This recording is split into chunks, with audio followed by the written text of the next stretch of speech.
Roustan, welcome to the show. Today we're going to talk about you, and we're going to talk about your art form. And I think we're also going to spend quite some time talking about Web3, Web2, and how you can utilize these tools to kind of bring something to life that actually exists in real life. Welcome. Thank you. Thank you for having me. My pleasure. I've been watching your channel for a while now, and you got me totally hooked on Hyperfy. Rustan, man, like I first of all I must say, holy moly, when doing research on you, I mean you are deep. You are deep into Web3, but you are even deeper in Web2. Like I didn't realize how much effort and how much time and how much energy you have spent to really build a little bit of a Rustan verse around yourself. Can you like give us a rough idea on how much time this takes, how much effort went into, and then we're gonna look at some of these examples. Yeah, so I'm Paul Roustan. I'm a body painter. I paint on people and then I photograph them, and I've been doing this for 18 years now. And so I've been an independent artist for that entire time, and I've always been technologically savvy. My first computer was a Commodore 64, and worked my way up through PCs, through Apples, and I've never been shy to explore technology, and as a result of that, I've always been applying my artwork to whether it's YouTube or websites, learning HTML. So it was just like the natural evolution to dive right into NFTs and Web3 with my work, especially considering my artwork is ephemeral. It only lasts a short period of time. It made sense that NFTs are the right way to display my artwork. We're gonna get into the NFT stuff, but before we go there, give people a rough idea on how you got into this body painting thing because I've never seen this art form before. Maybe I've seen it once, but I didn't know that people actually build a little bit of a career around that. How does this work? What is this about? Yeah, I've always been an illustrator. I used to draw a lot of comics and caricatures. I used to work as a caricature artist at a Six Flags theme park in Chicago. And one of my friends there, who was a T-shirt artist at the same caricature stand, he started dabbling in body painting, and it wasn't really. His name is Mario Ceja. He's a great body painter from Chicago, and he had made this calendar and he showed it to me, and I was like, oh wow, that's cool. I knew that body painting existed, but I didn't ever consider doing it myself. And so that was kind of like the seed planted in my head that I could do that, you know. And so I continued my freelance illustration career with doing all sorts of random commission work. Most most significantly, I did illustrations for this adult magazine in Boston. And just one day, I had run this idea across the founders of the magazine. Hey, I could paint one of the models for your photo spreads, and I presented it as if I'd done it before, but I never tried it. And they said, let's give it a shot. And so we did it, and it I was completely hooked. Like I fell in love with body painting, and I never looked back. So if you check me out, I'm standing in front of the screen share, and we're looking into your Instagram, if you don't mind, just to have a Yeah. rough idea what we're talking about. Can you like make a few comments on your Instagram? Like, what are we Well, looking at? so Facebook and Instagram have been brutal to me as far as censorship and like removing and suspending my account. So it's like a heavily curated, heavily censored display of my work. Um, but yeah, I mean, these are just photos with various people that I've painted over my 18-year career. And Instagram has in the past been one of my most significant ways of like marketing myself. Currently, I don't really use Instagram that much anymore, especially after switching to NFTs. Now Twitter and YouTube are my main two focal points. I mean, just for the record, you got 25,000 followers. I don't know, like if that's a lot in the US, but in Europe that's a lot. Yeah, I mean, like unfortunately, like I was on Facebook back in 2010, and I had a pretty significant following on Facebook, and then they completely suspended and banned my account. And I was happy at the time to be free of it because I always found Facebook to be kind of negative, like the energy and the comments and the people complaining all the time. It was just bad energy. So I was kind of happy to be free of that. And Facebook did not yet own Instagram at the time, And so I started building my Instagram, and I was growing pretty quickly, pretty organically, pretty quickly.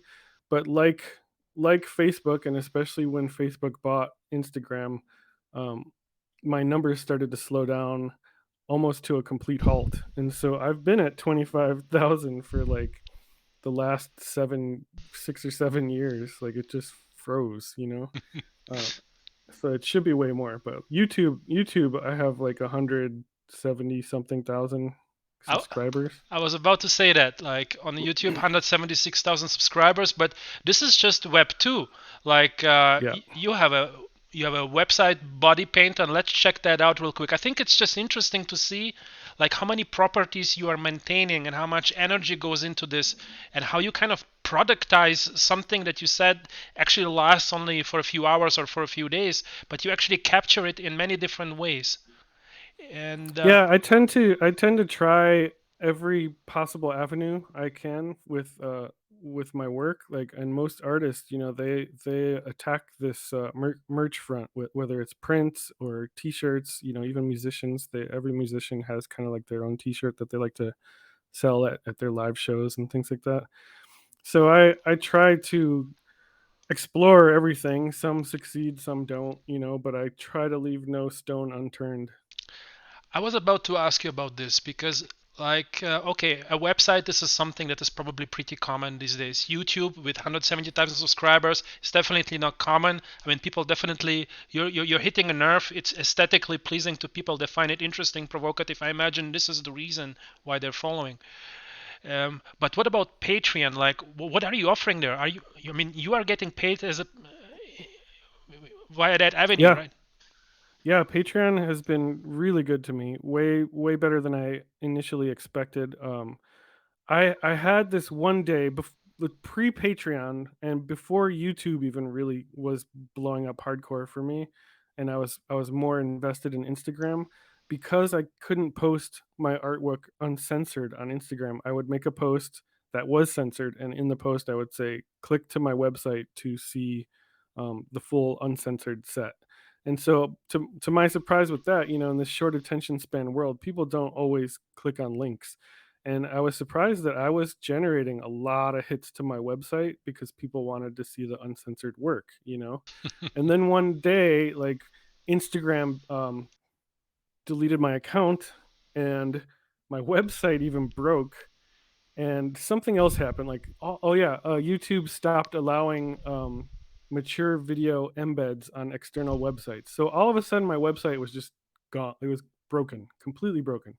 You couldn't see my work, my video work on my website. You couldn't see my work on Instagram. You could only go to YouTube basically, and it's like, oh my gosh, this is crazy. So I decided to completely rebuild my website from scratch and create like a funnel that went to Patreon. Like, it's geared to get users. If you want to see my work, I basically use Patreon as a paywall. So instead of like, I knew people wanted to see the work, but instead of just like putting it out there for free, I really felt like I deserved a little bit of something for my efforts. So I started Patreon with like a paywall of $5, and people could join and see all my work uncensored without the threat of getting deleted by Instagram or whatever. And because my YouTube has been successful, Patreon and YouTube, they go hand in hand. And like, the following on Patreon like blew up really quick, and it's been paying all my bills. Wow. Okay. So these 176,000 subscribers kind of this is the pool of people who eventually like gets into that funnel into Patreon. Yeah, I mean, I've found over the years, exploring all avenues of how to make something go viral, how to make a good post, how to make a good headline, how to attract clicks. Out of all my years of experience with that, like, it all just came together perfectly, for that. But even more than that, like, everything I've learned the last 15, 16 years really clicked when Web3 came about.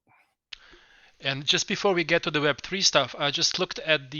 You also have affiliate links, so you use like every single tool in your arsenal to connect everything to benefit also for your hard work. And I mean, I think it's just inspiring from people to see how you can translate something that you described as ethereal. I believe you used that term, and Yes. and you actually, I mean, you show people what kind of tools you're using, so it provides value, but it also provides a maybe a smaller opportunity um, to gain some money on that avenue. I mean, it's incredible. Correct. I really love Yeah. what you're. I mean, my path is really like I this wasn't like strategic. It was just like as I went on my path, doors would open up. You know, my first 5 years of body painting were all about technique and learning how to do it. And then I started competing and I started doing well in competitions. And then I started getting sponsors. So I have an airbrush sponsor, I have a makeup sponsor. So I don't pay for my equipment. And because of the attention that my work draws, like people are always asking me, what do you use, what do you recommend to use? So I created that site that tells you exactly what I use, so I don't have to answer the question all the time every day, because it takes time. And then I also get a cut from sales, and they get huge discounts by using my links. And now, if you scroll up in your link tree, we can see that you are on all of the, maybe not all, but on a big chunk of what's possible in the NFT space. You are on the big platforms. Um, I, I mean, is this a little bit of a prestige thing where you want to be everywhere and you want to be omnipresent, or is it actually useful to be spread across so many platforms? What's your experience over the last couple of years with this? Well, I think the initial start, I started on OpenSea, and then I wanted to explore. At the time, Foundation was invite only, and so it was a little bit more prestigious to be on Foundation. So I worked really hard to meet people and get connected and get an invite to Foundation. So I did that. And then I also explored Hiket Nunc, which is now primarily object.com, which is a whole different cryptocurrency. They use Tezos. So it was mainly those three. OpenSea, I tried Rarible a little bit, but that kind of fell off. But so it was OpenSea, Foundation, and Object. And I found a lot of success on Tezos, on the Tezos blockchain with Object. And then I kind of was getting disappointed with Foundation. I wasn't so happy with the people running it in the Discord community. And so then I was invited to Known Origin, which I ended up liking a lot before they were purchased by eBay. I don't really know how well it is now, because things just evolve nicely. And then with the success that I have had in NFTs, I was eventually invited for Nifty Gateway, which is kind of like the big dog. So obviously I'm going to jump in on Nifty Gateway, and that's I just dropped a huge cyberpunk collection there that did really well. It looks beautiful, Nifty Gateway. I'm on the site now. I've seen you have created a whole series of Decentraland wearables as well. Yeah. Oh my god, I'm having so much fun with that. And it's fun. It's funny to like try to explain this to a normie. They look at you cross-eyed, and it's just like I'm just in my own world. And like I never. Most people die. They hear about Web3, they hear about NFTs, and they're confused. They're like, I don't get it. There's no material possession. Why would you pay money for that? But for me, it was like, especially regarding the artwork. For over a decade, I've been doing real life gallery shows, which means to sell my artwork, I need to do photographic prints and frame them and store them and ship them and pay a gallery 50% commission if it sells, and all those things that I just listed don't exist in Web3. I eliminated all those middlemen, all those overhead expenses, and I that clicked immediately when I first heard about NFTs, and it was from this YouTube video in March 2021 that just had this big thumbnail that said crypto and art. And like I was interested in crypto back in 2014 and played around with it a little bit, but when I saw that thumbnail, I was like, oh, now we got connecting my two worlds, technology and art. And I watched that video and I never looked back. I was never confused. It clicked immediately and I dove in head first.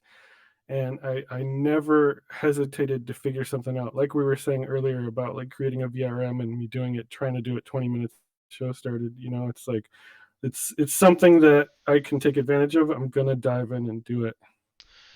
This is the crazy thing. A lot of people are overthinking a lot of this stuff and they don't actually try it before, like, feeling that it's complicated. And I've been a victim of this myself. But a lot of the times, like, you dive in, you find a tutorial, you ask somebody, and then people come into your life or help you, or you figure it out by yourself. Like, you take one step at a time, you move forward, and then all of a sudden you have a little empire like you have here. And like, I'm having trouble to get through all of this stuff. I think people need to come over to your link tree and just go and explore your world, because you are constantly expanding. Like, you are in Decentraland. We see a building in Decentraland here as a background image on one of the screens. It's a completely insane structure. It's I must say, you have not built something like super highly sophisticated, but you have put together all sorts of crazy elements using animations, crazy colors, pieces from your art, like this cyberpunk theme. Like, it's a wild experience over there. Like, when did you get that Decentraland build up, and like, what other places are you currently considering to build in? Yeah, I mean, like you said, baby steps. Every part of it along the way was baby steps, and I was succeeding with Object.com and Tezos and Hicketnunk at the time, actually. And one of my collectors there invited me to show my work in a Decentraland gallery, and I was in very yes mode. I had heard about Decentraland. I wasn't super interested in like what felt like playing a video game. I haven't really been a gamer for a long time because it just takes up so much time. Mm. But I was in yes mode. I was like, okay, let's try it. What can hurt by doing this? And so I jumped in. I was slightly annoyed having to like create an avatar, and like it was just taking longer than I wanted it to. And then I had to do the WASD, learn how to walk, and you know like, but I still force myself to do it. And then I go into this gallery, and I didn't have to do any of the work. And Cromulon, let me say their names. The party invited me, and Cromulon was hosting the gallery.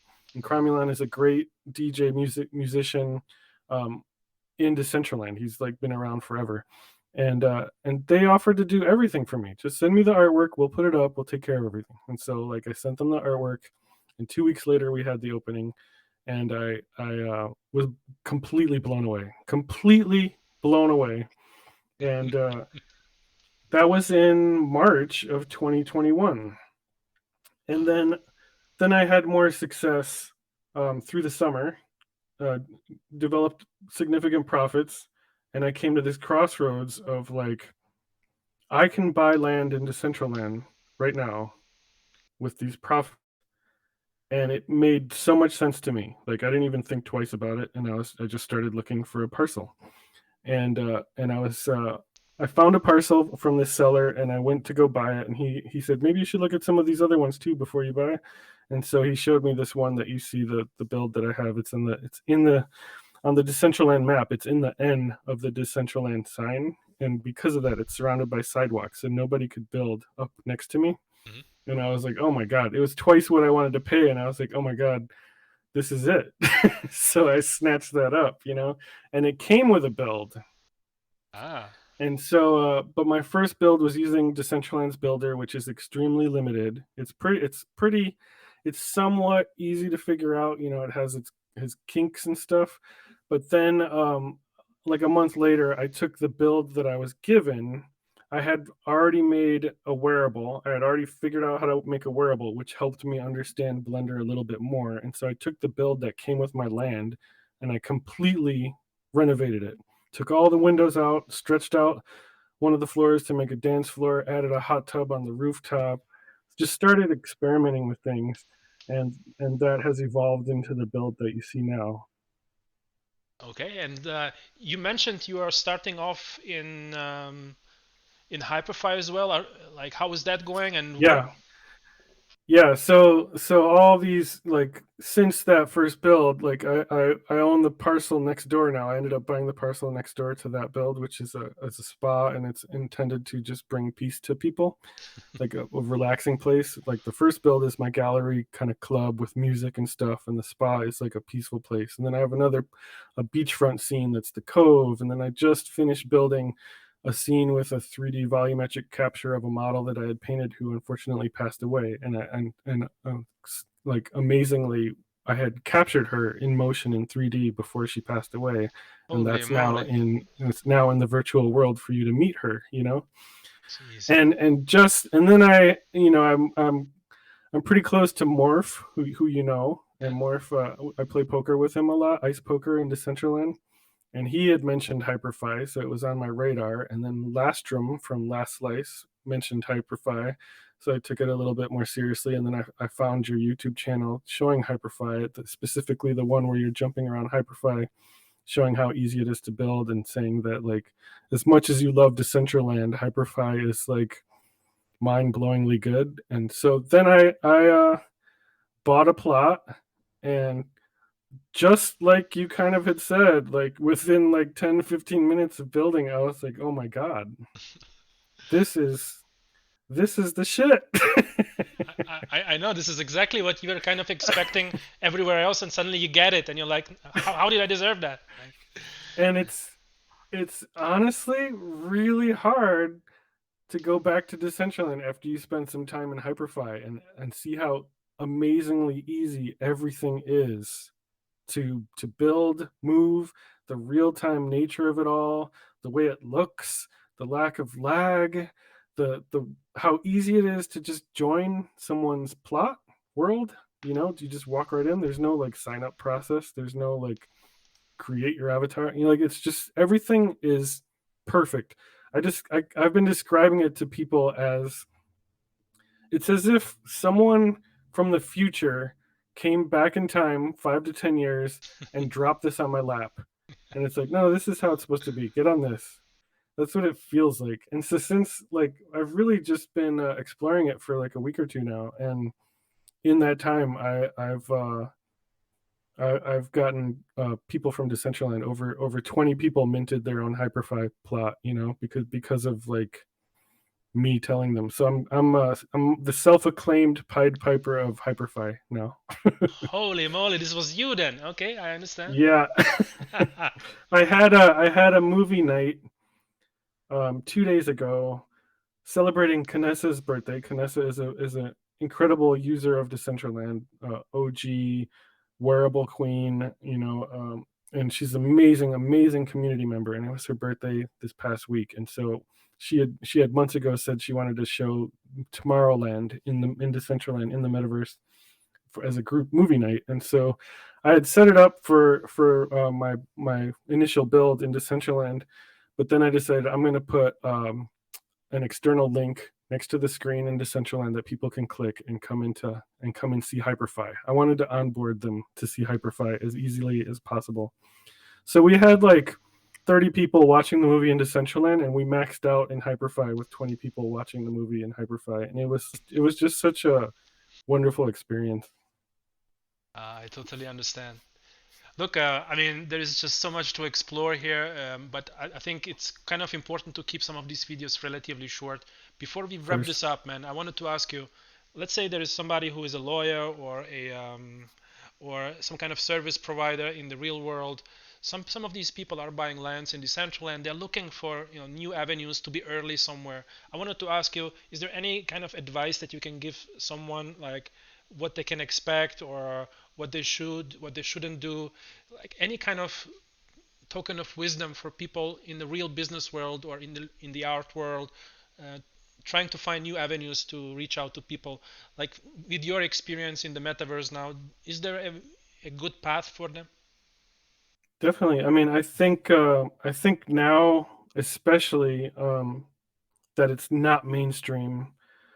Now is the time to really figure things out and capitalize on the fact that it's a small niche of people interested in this stuff. Like so, as you are personally exploring right now, you have the opportunity to make money. And the people that are like really diving in hard and learning Blender and learning how to make wearables and exploring various platforms, they're benefiting the most. I've met a lot of people over the last year who say things like, when I learn Blender or when I figure out how to make a wearable, I'm going to do this and this. But I never said that. I dove in, I just did it. I didn't have time to say when I learned how to do it. I dove in and did it.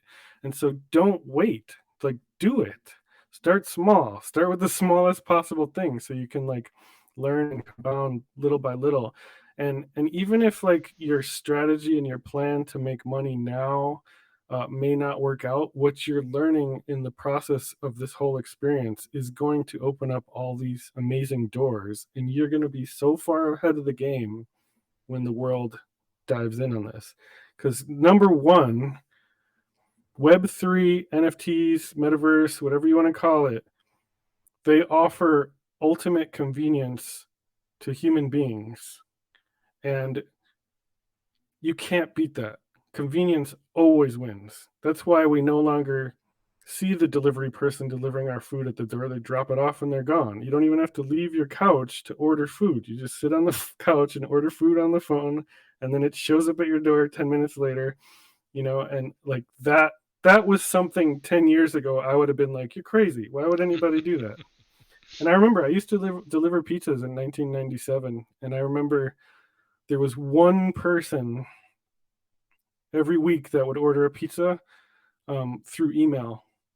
Everybody else would call it in. And I remember thinking then, like, this is kind of weird. This is kind of crazy. But that one person always did it, and now here we are. How many people actually call a restaurant to order food, versus just using their phone? That's Okay. just an example. I mean, it's really interesting to hear from you. And if people want to discover your world, if people want to like get a rough idea of what's possible, where like to get a rough idea where they could start, I think most people are visual. They need to see it, they need to experience it, and see if this is something for them. What's like one link you would send people to discover your art and also your metaverse experiences? What would be like what one link that we can uh, talk about here? And I will place the rest of Yeah, the links in the description. it would be probably by Linktree. If you're interested in my art and Web3, it would be Linktree/Roustan. If you're interested specifically in the metaverse projects I've been doing, it would be Roustan DCL. But also, it's all on my bodypainter.com website. There's an NFT section that gets you places. I actually, now that you asked that, I need to add my Hyperfy link to that page on the website. I see. Well, this is, I think, a great spot But to. yeah, those two link trees have everything. I think this is a great spot to end this conversation. I think I'll place some of the cool links into the description for people to discover. Rustan, thank you for taking the time. I really appreciate you coming over, man. Thank you. My pleasure. It's an honor to speak to you. I've been loving everything that you're doing. Rustan, thank you. Okay, let's check out what Rustan has going on his newly acquired Hyperfy property. Let's see.